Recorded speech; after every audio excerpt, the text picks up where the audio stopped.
Moina बूढ़ी और सरला बूढ़ी अपने घर के बरामदे में एक छोटा सा भोजनालय चलाती हैं। उनकी आमदनी का यही एकमात्र जरिया है। उनके अलावा उनके पास सिर्फ 2 नातिने हैं और इस दुनिया में उनका कोई नहीं। अरे सरला, कितना टाइम लगेगा? और दोपहर तो हो ही गई, अभी तक खाना भी नहीं बना। उधर ग्राहक तो आ भी चुके हैं। अरे तू क्या कर रही है? सारा काम मुझ पे ही छोड़ देगी क्या? वैसे भी मेरी तबीयत ठीक नहीं रहती, ऊपर से इतना सारा काम। मैं क्या बैठी हुई हूँ? मैं भी तो काम कर रही हूँ। सुबह से कितने काम कर डाले, लेकिन कोई नाम ही नहीं लेता। मैं तो हमेशा ज्यादा काम करती हूँ, तू हमेशा कम करती है। ये तो ठीक नहीं।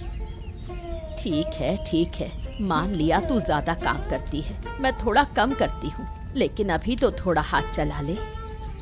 ठीक है, तू भी मेरी थोड़ी मदद कर दे, फिर जल्दी हो जाएगा, नहीं तो ग्राहक भी चिल्लाएंगे। अच्छा ठीक है, मैं काम कर रही हूँ, तू जाकर थोड़ा बैठ जा, तेरी तबीयत भी थोड़ी ठीक नहीं है। अरे ना, मैं भी काम करूँगी, तू और मैं दोनों मिलकर काम करें तो जल्दी हो जाएगा। चल, देर मत कर। ठीक है, लेकिन बाद में बीमार पड़ी तो मुझे मत कहना। अरे पगली, चल काम करें साथ में। सरला बूढ़ी की नातिन गायत्री और मोइना बूढ़ी की नातिन चंपा दोनों सरला बूढ़ी की तबीयत को लेकर चिंतित हैं। सरला बूढ़ी की हालत दिन ब दिन बिगड़ती जा रही है। दादी, अब कैसा लग रहा है? कुछ ठीक महसूस कर रही हो क्या? हम किसी वैद्य को बुला लाएं? आप तो हमें कभी वैद्य को बुलाने ही नहीं देती। अरे दादी से क्या पूछ रही है? चलो ना, हम दोनों जाकर वैद्य को बुला लाते हैं। दादी को अकेले छोड़कर जाने का मन नहीं कर रहा रे, तू यहीं रह, मैं खुद जाकर ले आती हूँ। दादी कहाँ अकेली है? मेरी दादी तो तेरी दादी के पास है ही, कोई दिक्कत नहीं होगी, तू चल। ये तो मैंने सोचा ही नहीं, तो फिर देर क्यों करें, जल्दी चलें। दादी की हालत तो सही नहीं लग रही। लेकिन होटल का क्या होगा? ग्राहक तो भर चुके होंगे, खाना भी तो नहीं बना है। आज तू अपनी दादी को होटल संभालने को कह, हम भी मदद करेंगे। मेरी दादी तो जा नहीं सकती आज। मेरी दादी अकेले कैसे संभालेंगी? फिर वो भी बीमार पड़ जाएंगी। तो अब क्या करें? जब तक दादी ठीक नहीं होती होटल बंद रहेगा, फिर घर कैसे चलेगा? वो बाद में देख लेंगे, अभी ये सब सोचने का समय नहीं है। अभी पहले वैद्य को लाना है। बिहारी बाबू गांव के सुनार हैं, साथ ही उनका एक बड़ा चमकदार होटल भी है, लेकिन गांव वाले उनकी जगह बूढ़ियों के होटल में जाना पसंद करते हैं। इसी बात से बिहारी बाबू बहुत जलते हैं। अरे क्या रे भोला, ये बुढ़ियों के होटल का क्या हाल है रे? सुना है कि सरला बुढ़िया बीमार है, इसलिए होटलवा ससुरा बंद है? अब बिल्कुल सही सुना है बाबू आपने। सरला बूढ़ी बीमार है, मोइना बूढ़ी अकेले संभाल नहीं सकती, ऊपर से बारिश भी तो हो रही है। हाँ, ये तो बहुत ही अच्छा हुआ, ऊपर वाले ने लगता है कि हमारी सुन ली है। लेकिन बाबू एक बात और है, गांव वाले कुछ भी हो जाए उन्हीं के होटल में खाना चाहते हैं। अरे दिन रात वहीं बैठे रहते हैं। अरे गांव वाले भी पगला गए। काश उस होटल को हम जलाइया ही देते तो न रहता बांस न बजती बांसुरी, लेकिन क्या करें, कर नहीं पा रहे। अरे क्यों नहीं कर सकते बाबू, चलिए, अरे हम उनके होटल में आग लगा देते हैं, सब धुआं धुआं कर देंगे, जलकर राख हो जाएगा सब। वो होटल नहीं चला पाएंगी फिर। अरे हाँ रे, बिल्कुल सही कहा तूने, लेकिन ये बात हमको पहले काहे नहीं सूझी? इसीलिए ऐसी बातें मेरे दिमाग में आती हैं, आपके नहीं। हाँ, समझ गए। तेरा दिमाग चलता है या उल्टा चलता है, ये सब मैं जानता हूँ। अब जा, सब तैयारी कर, अब इस कांड को अंजाम देकर ही रहेंगे। तो आप सच में होटल जला देंगे? अरे एकदम हाँ, अब चल जा, तैयारी कर। ठीक है बाबू, मैं सब इंतजाम करता हूँ। कल रात ही हम होटल में आग लगा देंगे, बात ही खत्म। शंभू काका का एक लड़का है। वो मन ही मन गायत्री को बहुत पसंद करता है, लेकिन शंभू थोड़ा भोला है, इसलिए गायत्री उसे पसंद नहीं करती। उल्टा गांव के और लोगों के साथ मिलकर उसकी हंसी उड़ाती है। जो भी हो, शंभू दादा तुझे बहुत पसंद करते हैं। उनके हाव भाव से तो साफ पता चलता है। कौन सा हाव भाव? वो तो बस हक्का बक्का सा रहता है। मेरे सामने बोलने भी आएगा तो उसका मुंह लाल हो जाता है। लोग सोचते हैं कि वो मुझे पसंद करता है। तो क्या हुआ, थोड़ा सीधा साधा है। आजकल ऐसे लड़के कहाँ मिलते हैं। शंभू दादा तो अच्छे इंसान हैं। आज के जमाने में इतना सीधा साधा चल नहीं सकता। थोड़ी अक्ल होनी चाहिए, नहीं तो दुनिया में टिक नहीं पाएगा। इसलिए क्या तू शंभू दादा को मना कर देगी? इससे अच्छा लड़का फिर नहीं मिलेगा, सोच ले। मुझे नहीं चाहिए इतना अच्छा और सीधा साधा। वो समझ ही नहीं पाएगा मैं क्या चाहती हूँ। उसके साथ कैसे घर बसाऊं? ये बात तो सही है, लोग उसे बेवकूफ बना जाते हैं, फिर तेरा भी मजाक बनाएंगे। इसीलिए तो मैं उससे दूर रहती हूँ। उसे जो करना है करे, मुझे क्या। अगर तू यही सोचती है तो शंभू दादा को साफ साफ बोल दे। ठीक है, जब उससे सामना होगा मैं साफ कह दूंगी। उस जैसे बुद्धू के साथ मैं नहीं रह सकती।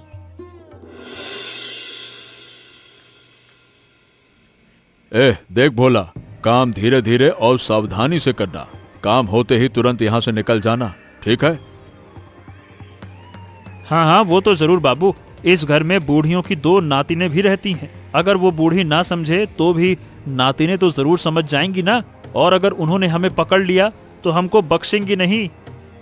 अरे चलिए, लंबी लंबी बातें मत कर। कैरोसिन को पूरे होटल में फैला दे ताकि आग अच्छी तरह से लगे। चल चल चल चल, जल्दी कर जल्दी कर। हाँ हाँ ठीक है बाबू, ठीक है। मैं 2 किलो कैरोसिन का तेल लेकर आया हूँ और मैं यहाँ सारा होटल में ही डाल देता हूँ। रुक जाओ। हाँ ले, अब मसाल फेंक दे। होटल की छत पर ऐसा फेंक कि होटल पूरी तरह से जलकर राख हो जाए और धुआं धुआं कर दे। ले। लेकिन बाबू, होटल के साथ साथ अगर उनका घर भी जल गया तो होटल तो उनके बरामदे में ही है ना। अरे घर का कुछ नहीं होगा। होटल जलने लगेगा तो उनकी नींद खुल जाएगी, वो खुद ही आग बुझा लेंगे। और अगर घर जल भी गया तो हमको क्या है। अरे बूझे कि नहीं बूझे? अरे पर घर जलने से वो लोग भी जल जाएंगे बाबू, ये भी तो सोचिए। अरे तो जल जाए तो जल जाए, वैसे ही उनके पैर कब्र में लटके हुए हैं बुढ़ियों के। क्या करेंगे जिंदा रहकर? समझो, एक मुसीबत से छुटकारा मिलेगा इस गांव को, हमको सबको। मैं इसकी फिक्र नहीं करता। तू तो जैसा कहा है वैसा कर बस। चल चल चल चल, अब भाग। चल चल, भाग ले भाग ले भाग ले। होटल में आग लगते ही बारिश हो गई। होटल आधा जल चुका था कि बारिश ने आग बुझा दी। हाय हाय, ये हमारे साथ क्या हो गया? किसने हमारा सब कुछ जला दिया? हमने किसी का क्या बिगाड़ा था? हमारे होटल में कैसे आग लग गई? तुझे क्या लगता है ये काम किसने किया होगा? हो सकता है ये आग खुद ही लग गई हो। नहीं रे, छत पर तो एक मशाल पड़ी है। कोई भी प्राकृतिक कारण मशाल को उड़ाकर होटल पर नहीं गिरा सकता, है ना? तूने सही कहा, मैंने ये नहीं देखा था। मतलब किसी ने जानबूझकर दुश्मनी में होटल जलाने की कोशिश की है। लेकिन हमने किसी का क्या बिगाड़ा था? कौन हमसे इतना नाराज हो सकता है? हमारा होटल जलाने से किसे फायदा होगा? कुछ समझ नहीं आ रहा। इस गांव के लोग तो हमें बहुत प्यार करते हैं, हमारी रसोई की सब तारीफ करते हैं। हम अगर एक दिन होटल बंद रखें तो लोग किसी और होटल में नहीं जाते, हमारे खाने के लिए ही इंतजार करते हैं। तो ऐसे लोग हमारा नुकसान करेंगे, ये मानना मुश्किल है। तो इसका मतलब किसी ऐसे का हाथ है जिसे हमारे होटल बंद होने से फायदा होगा। एक दिन तो सब सामने आ ही जाएगा। लेकिन अब क्या होगा? होटल तो आधा जल चुका है। इस जले हुए होटल को चलाना मुमकिन नहीं। अब क्या करें? होटल के साथ हमारा नसीब भी जल गया। देखना होगा अब क्या करना है। क्या हुआ गायत्री, तुम लोग यहाँ यूं उदास क्यों खड़े हो? कुछ हुआ है क्या? अरे तुम कहाँ रहते हो? गांव में रहते हो या नहीं? पूरे गांव को पता है कि हमारे साथ कितना बड़ा हादसा हुआ है और तुम्हें कुछ नहीं पता? नहीं नहीं नहीं नहीं, मुझे तो कुछ पता नहीं है। गांव वालों ने तो कुछ भी नहीं बताया। तुम बताओ क्या हो गया? कल रात किसी ने हमारे होटल में आग लगा दी। क्या? इस गांव में कौन तुम्हारे होटल में आग लगाएगा? मुझे लगता है कि कोई हादसा हुआ होगा। कोई आग क्यों लगाएगा? अरे नहीं, होटल की छत पर बड़ी सी मशाल पड़ी थी। हमें पूरा यकीन है कि किसी ने जानबूझकर आग लगाई है। क्या बात कर रही हो, सच में? लेकिन ऐसा कौन करेगा? क्या तुम्हें पता है कि किसने किया? किसी पे शक है क्या? तुम भी ना शंभू, अगर हमें पता होता तब तो हम कहते ना। हाँ, वैसे तुम कह तो सही रही हो, मैं समझ नहीं पाया। देखो, माफ करना गायत्री, गलती हो गई। चलो अब जाओ, हमारा मूड ठीक नहीं है। अब चलो ठीक है, मैं तो चलता हूँ, लेकिन एक बात कहूँ। हाँ कहो। मैं जरूर पता लगाऊंगा कि तुम्हारे होटल में आग किसने लगाई। मैं उस शैतान को तुम्हारे सामने लाकर ही दम लूंगा, देखना। ठीक है, पहले ढूंढो तो सही। जब मिल जाए तब हमें बताना, हम उसका हिसाब करेंगे। अरे भोला, अरे सुन सुन सुन सुन, इधर आ इधर आ। तुमसे एक जरूरी बात करनी है। हाँ हाँ शंभूदा, कहो ना, क्या बात है? ये बता, ये तू परसों रात को कैरोसिन खरीद कर ले गया था ना? इतना सारा कैरोसिन रात में क्यों ले गया था रे? केरोसिन? कहाँ, मैंने केरोसिन कहाँ खरीदा? तुम भी ना दादा, रात को कुछ देख लिया होगा या कोई माल वाल फूक किया हो क्या? कौन जानता है किसने खरीदा केरोसिन? बिल्कुल नहीं, मैंने कोई नशा नहीं किया। मुझे पूरा यकीन है कि वो तू ही था। मैंने अपनी आंखों से तुझे कैरोसिन लेते हुए देखा है। बता, क्यों ले गया था? लो, अब तुम ही बताओ, मैं इतना केरोसिन क्यों खरीदूंगा? अब ये तो तू बताएगा ना, क्यों खरीदेगा? झूठ क्यों बोल रहा है? मैं सीधा साधा हो सकता हूँ, पर सच बोलता हूँ। मैंने तुझे देखा है तो मतलब देखा है। अब तू बता।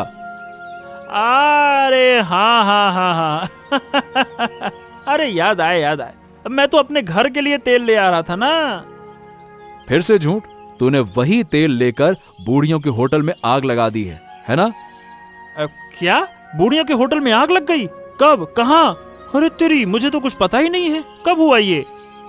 और नौटंकी करेगा तू अभी? झूठ बोलेगा?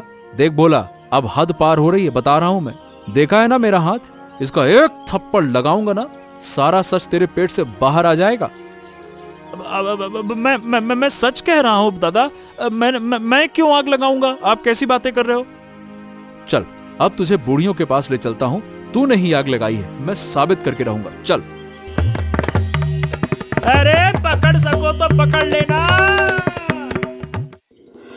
शंभू से सारी बात सुनकर गायत्री और चंपा ने तय कर लिया कि अब बिहारी बाबू का फैसला वो खुद करेंगी।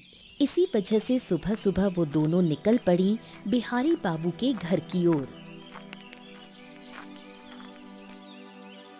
बिहारी बाबू, ओ बिहारी बाबू, घर में हैं? आपसे मिलने हम दोनों खुद आए हैं। अरे क्या हो गया है? तुम लोग यहाँ क्या कर रही हो? क्या हमने तुमको मिलने के लिए कहा था क्या? अरे अगर आप मिलना नहीं चाहते थे तो खुद हमारे घर क्यों आए? हम कब गए तुम्हारे घर पर? अरे पगला उगला गई हो क्या तुम लोग? रात को मशाल लेकर आप दोनों हमारे घर आए थे, फिर हमें ना पाकर हमारे होटल में आग लगाई और फिर चले गए। ये क्या बोल रही हो तुम? मतलब तुम कह रही हो कि हमने तुम्हारे होटल में आग लगाई है? बुड़बक उड़बक हो गई हो क्या? कह नहीं रहे, साफ साफ बोल रहे हैं। बताइए, क्या ये सच नहीं है? हमें सबूत मिल चुका है। अरे कहाँ है सबूत? दिखाओ, हमको भी तो सबूत दिखाओ। बिना सबूत के यहाँ कोई बात नहीं चलेगी। चले जाते हैं। सबूत तो आपके पास ही खड़ा है, यही भोला। बताना, क्यों नहीं बता रहा? अरे मैं क्या कहूँ, मैंने कुछ नहीं किया है, मुझे क्यों फंसा रहे हो? देखा, जिसे तुम सबूत बनाकर लाई हो वो खुदा ही कह रहा है कि उसने कुछ नहीं किया है। अब मैं कैसे मान लूं? हमारे साथ चालाकी? ठीक है, हम फिर आएंगे सबूत लेकर।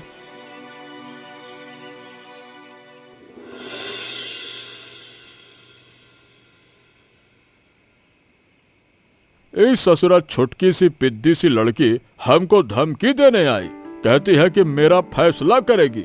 अरे इतने सालों से मैं इस गांव का फैसला करता आया हूँ, अब ये मेरा फैसला करेगी। अरे बाबू, अभी तक उन्होंने आपको सही से पहचाना नहीं है। अगर पहचान लेती तो यहाँ आने की हिम्मत भी नहीं करती। पहचानेगी कैसे? आई ही है 2 दिन पहले। पहले दुनिया को समझ ले, फिर मुझे समझेगी। लेकिन बाबू, उन्होंने आपको धमकी दी है, अगर वो सच में सबूत निकाल लें तो?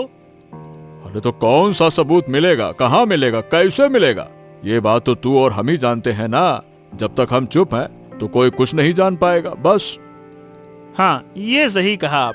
ये लड़ाई बेकार है उनके लिए। हाँ, ये सही कहा आपने। ये लड़ाई बेकार है उनके लिए। उन्हें तो ये भी नहीं पता कि हमसे पंगा लेना क्या होता है। इनकी हालत देखकर तो अब मुझे हंसी आती है। हाय रे, होटल गया, कमाई का रास्ता गया, अब हमसे दुश्मनी मोल लेकर सारा मान सम्मान भी जाएगा इनका, देखना। लेकिन बाबू, बारिश की वजह से होटल आधा ही जला, पूरा नहीं जल पाया। अरे उससे क्या फर्क पड़ता है रे बुड़बक? वो है एक जला होटल जो अब नहीं चल सकता। हमारा मकसद तो पूरा हो गया ना। हाँ, ये कही आपने पते की बात। हमारा तो मकसद था होटल बंद करना, सो तो हो गया। हाँ, अब बस बैठकर इनकी बर्बादी का मजा ले।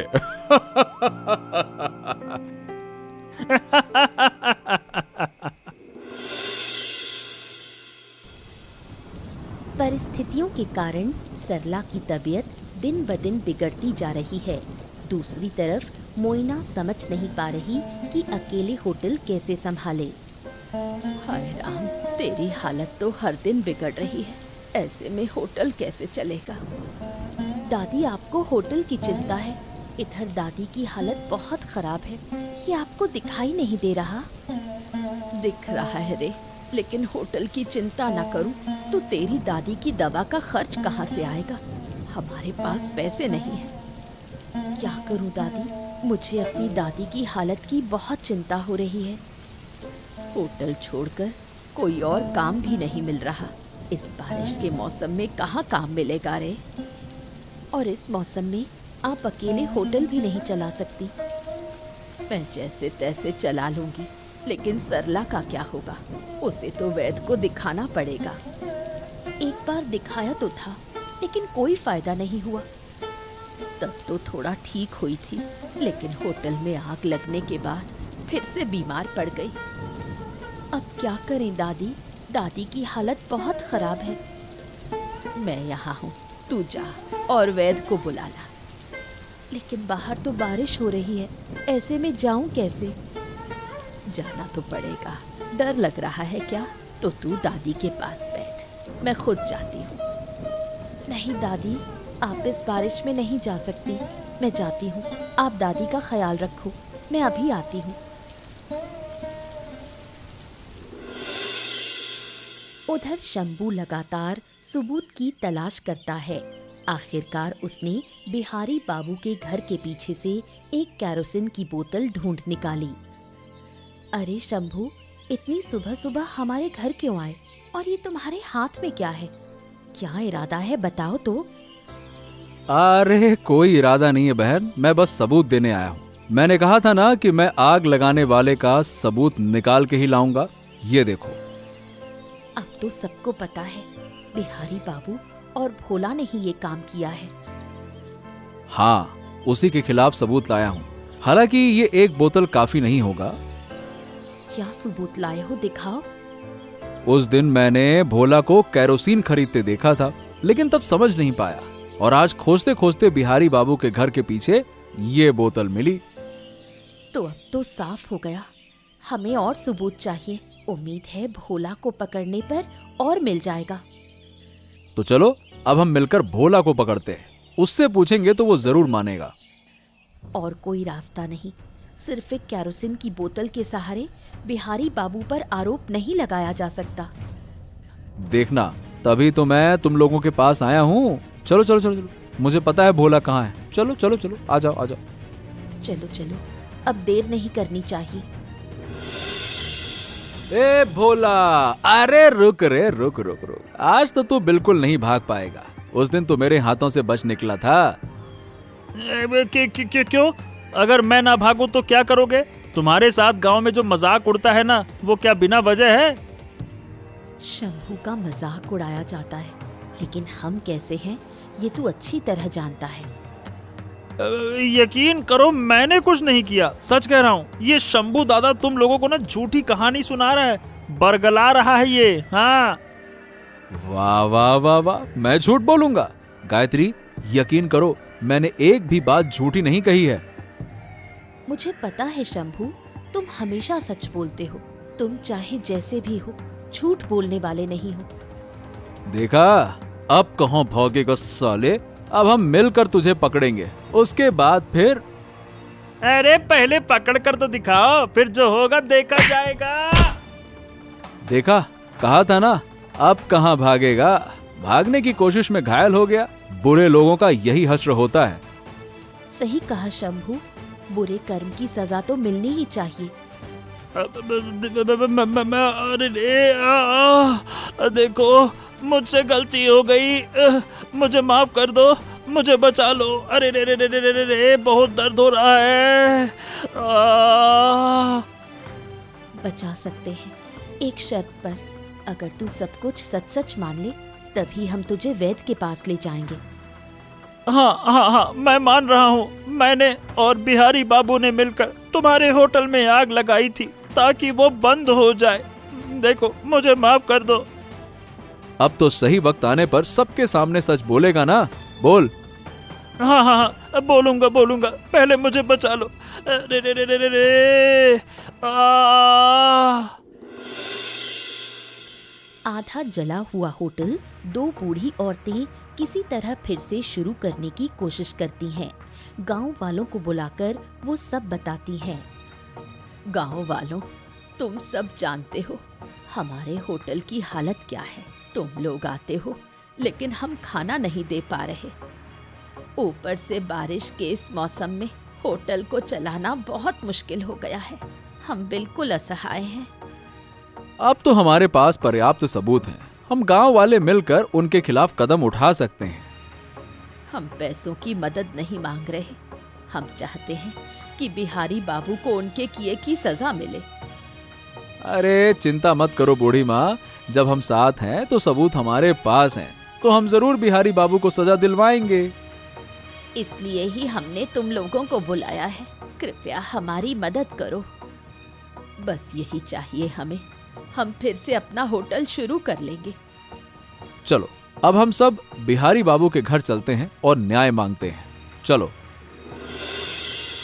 क्या बात है बिहारी बाबू, आपने कहा था सबूत लेकर आओ। अब हम सबूत लेकर आए हैं। कहाँ है सबूत? और भोला, ये तेरी हालत ऐसी कैसे हो गई? क्या इन्होंने तुझे मारा क्या? बता, सच सच बता तू। उसे जो कहना है वो कहेगा। हम उसे यहाँ सिर्फ सच बुलवाने लाए हैं। सब कुछ हमको साफ साफ बताओ। क्यों आए हो सब लोग मिलकर? बोलो। आपने ही हमारे होटल में आग लगवाई। भोला ने खुद कबूल किया है। झूठ है, साफ साफ झूठ है। हमने कुछ नहीं किया। भोला तुमसे झूठ बोल रहा है। बिल्कुल नहीं। हमने कैरोसिन खरीदने से लेकर मशाल तक सबके सबूत इकट्ठा कर लिए हैं। सब हमको फंसाने की साजिश है। अरे मुझको क्या पैसे की कमी है? बताओ भला। पैसे की नहीं, इंसानियत की कमी है। आप एक जलनखोर आदमी हैं। चुप रहो तुम सब। अब बताएंगे आप कि आपने किया है या नहीं, वरना हम अपना फैसला खुद लेंगे। अच्छा, अब जब तुम जान ही गए हो तो मैं माफी मांगता हूँ। आगे से ऐसा कुछ नहीं होगा। हाँ, कभी नहीं होगा। मैं माफी मांगता हूँ। हम आपका सम्मान करते हैं, इसलिए माफ कर रहे हैं, लेकिन अगली बार ऐसी गलती हुई तो बर्दाश्त नहीं करेंगे। ठीक है, ठीक है। अब मैं कभी ऐसा नहीं करूँगा। और एक बात, आगे से हमें आप आसपास नहीं दिखने चाहिए। गांव वाले मिलकर होटल को फिर से शुरू करने का निर्णय लेते हैं। उसी रात जोरदार तूफान और बारिश शुरू हो जाती है। हाँ, हमने सोचा था कि अभी से काम शुरू कर देंगे, लेकिन इस तूफान में तो बहुत मुश्किल होगा। बिल्कुल नहीं, हम सब मिलकर अभी शुरू करेंगे। बिहारी बाबू को दिखा देंगे कि हम सब एक हैं। लेकिन इस तूफान में काम करना मुश्किल होगा। क्यों नहीं होगा? हर कोई एक एक काम हाथ में ले ले तो सब पूरा हो जाएगा। हाँ, ये तुमने सही कहा। चलो काम शुरू करते हैं। और हाँ, इस तूफान से डरने की जरूरत नहीं। ये ऊपर वाले का दिया हुआ आशीर्वाद है। इसने ही हमारे होटल को पूरी तरह जलने से बचाया। ठीक है, मैं सारी जरूरी चीजों का इंतजाम करता हूँ। चलो, आखिरकार हम अपने होटल को फिर से ठीक कर पाए। अब गांव वालों को कोई परेशानी नहीं होगी। बिल्कुल सही कहा। अब से गांव के लोग यहाँ आराम से खा सकेंगे और ये सब सिर्फ गांव वालों की वजह से ही संभव हुआ है। हमारी दोनों नातिनों ने भी कम नहीं किया। शंभू भी उनके साथ था। सबने मिलकर हमारे होटल को ठीक कर दिया। इस तूफान और बारिश के बीच उन्होंने होटल ठीक कर दिया। यही बड़ी बात है। हाँ, हमारी सारी मनोकामनाएं अब धीरे धीरे पूरी होंगी। सब समझ में आ गया, लेकिन अब से तेरा बीमार होना बंद होना चाहिए। जब भी तू बीमार होती है, हमारा ये होटल डगमगाने लगता है। अब बीमार नहीं पड़ूंगी। पहले तो हल्का बीमार थी, फिर इस होटल की चिंता ने मुझे और बीमार कर दिया। अब हमारा होटल फिर से ठीक हो गया है। हमेशा सोचती थी कि हमारा इस दुनिया में कोई नहीं है, लेकिन जिसके पास गांव वाले हैं, उन्हें और किसी की जरूरत नहीं होती। सही कहा। और इस बिहारी बाबू को भी सजा मिली है। इतने लोगों के बीच अपमानित हुआ। उम्मीद है कि अब वो कभी हमें नुकसान पहुंचाने की सोच भी नहीं सकेगा। छोड़ो ये बातें, अब हमें फिर से होटल को संभालना है। अच्छा ही हुआ कि होटल को फिर से बनाया गया, वरना इस बारिश में हम मुश्किल में पड़ जाते। बिल्कुल सही कहा। ऊपर वाला जो करता है अच्छे के लिए करता है। इसके बाद बिहारी बाबू ने कभी बूढ़ी महिलाओं के होटल की तरफ देखा तक नहीं। दोनों बुढ़ियाएं अपनी नातिनों के साथ होटल चलाकर अपने जीवन को और बेहतर बनाती हैं। गांव वाले उनके बनाए खाने से खुश हैं।